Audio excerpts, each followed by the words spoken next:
talking, I don't sweat that. If they don't trust me either, I respect that. But she need down the ride, oh, I bet that. Ooh, I slide for my people, don't forget that.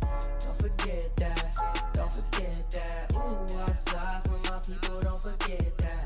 Don't forget that. Don't forget that. Ooh, I slide for my people, don't forget that.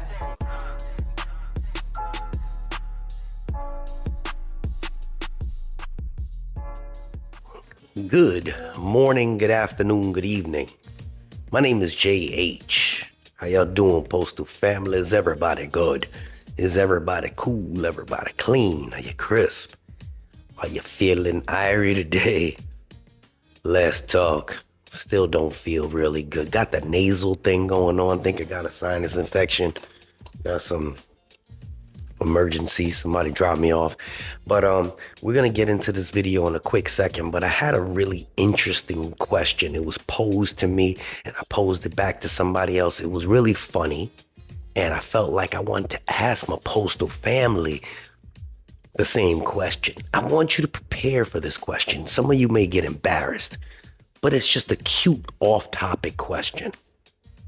So I wasn't feeling really good last night. I'm thinking I'm laying in the bed by myself. I said, man, I wonder what happens if I die tonight. Would anybody find out? And then I'm thinking to myself, shit, if I die tonight, am I right? And so what the hell does that mean? I said, if somebody had access to my phone or had access to my house, like if they went through my phone, they went through my stuff, is there anything that I would totally be embarrassed if somebody went through my stuff after I passed away? And I said, man, I got to get my life right. How many of you think about that? If you just for some reason wasn't here anymore right now, just you weren't here. Could a stranger go through your stuff? Could your kids, could your brothers, your sisters, your mom go through your stuff right now and just open up your phone and look through it? How about your kids, your sisters, your brothers, go through those special drawers, the little black box, the little black case you got underneath the bed? How many of you, think about it.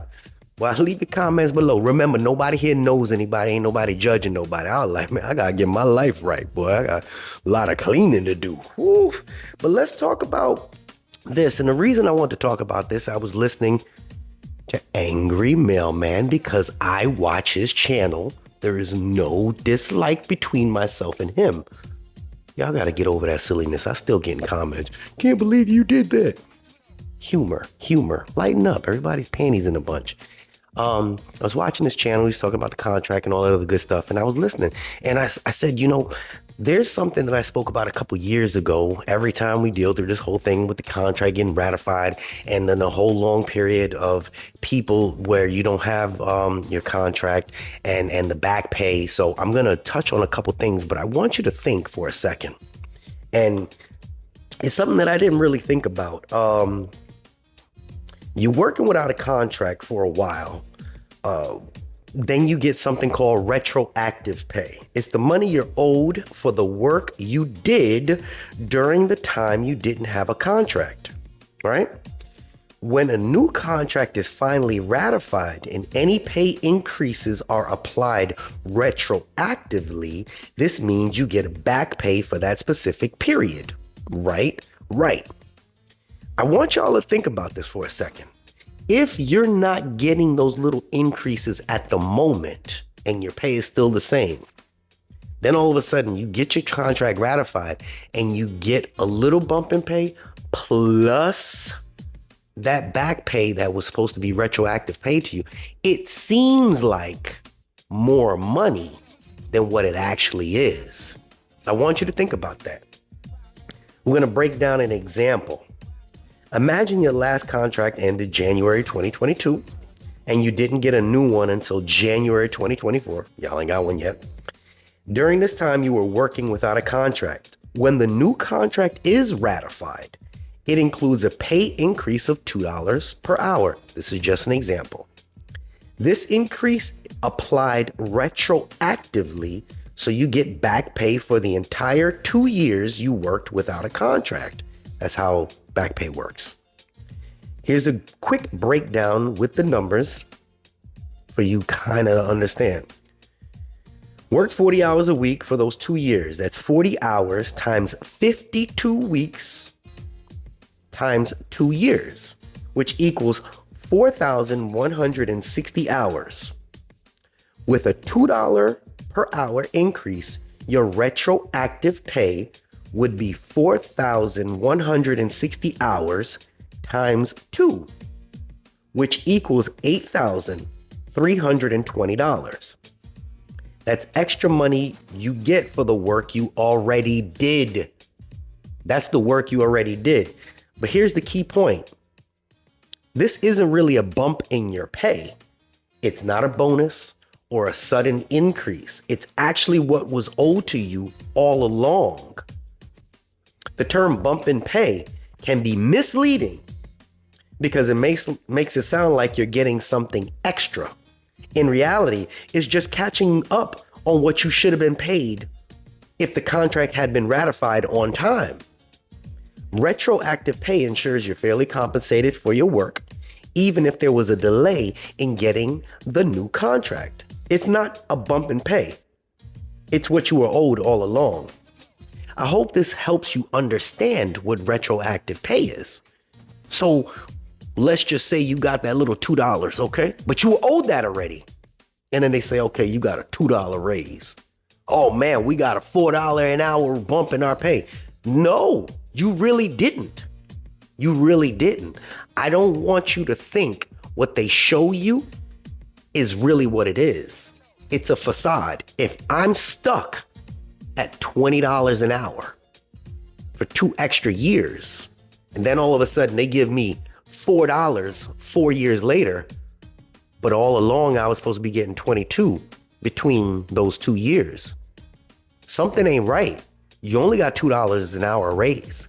I don't want you guys to think that once you get your actual pay raise, that it's more than what it is, because you're owed money right now. That's where the confusion comes in. And some people actually break it down, but some people just look at it face value. Oh yeah, it's great. It is good money, but don't look at it as like he did something great for you, unless he actually does something great for you. All right. Now, the next question that you guys are going to have after you get your contract, whenever that is you're going to ask this main question. You're going to say, when am I getting my retroactive pay? And I did videos about this years ago when we had the same situation. Nobody's going to give you a date. No, nobody's going to give you an hour. Everybody's going to get different amounts. That's what it is. And it's not going to be 4 months, not going to be 6 months. It might be 8 months. And when you're in that period, people are going to make videos about it. I think we're getting our retroactive pay, such and such. Nobody knows. It takes a long time to detail each and every carrier that's owed retroactive pay. And I'm sure everybody underneath the APWU is going to go through the same thing. There's one space up top that's doing all of our payroll, and they have to do each and every individual one through the payroll to adjust it to each person. So it takes a long time. And when you see it, you be like, what in the is this? That's what happens every single time the contract happens. There are some new people here, so they don't know this. So don't say, Jay, you spoke about this a couple years ago. Yes, and I'm bringing this to your fruition now. There's also people going to be in the comments saying, well, if they're holding our money that long, I love this comment, we should get interest on our money. I agree. Are they going to give it to us? No. So that's a wasted comment. They're not going to give us any interest on it, because every contract that doesn't get ratified right away, not just with the post office, nobody collects interest on the money that they're owed. UPS threatened that once, I think, but we won't. All right. Because it would be so far fetched. What's the other one? Oh, we need our money. We need our money now. Look, when they decide to pay you, you'll enjoy it. I mean, there's nothing that we're going to do to speed it up. It happens. And if you're here for the long haul, you're going to see it happen again. Even with a new president, it's going to happen again. I'm talking about the president of the union. Every president with the union, it's always like this every single time. So breaking things down in layman terms so you can understand. Number one, the bump in pay will not be as significant as it visually seems. I hope I didn't lose anyone with that one. Number two, your back pay, your retroactive pay, nobody is going to know when you're actually going to get that chunk of money. It's just going to randomly appear in your check. I think last time, I waited 8 months. That was on the last contract before I saw a nice, I don't know, it was like $4 or $5 grand or something. It was nice to wait. I mean, it was nice when I got it, but everybody was just pissed off. It was like, man, and then they hit you with the taxes. Good gosh.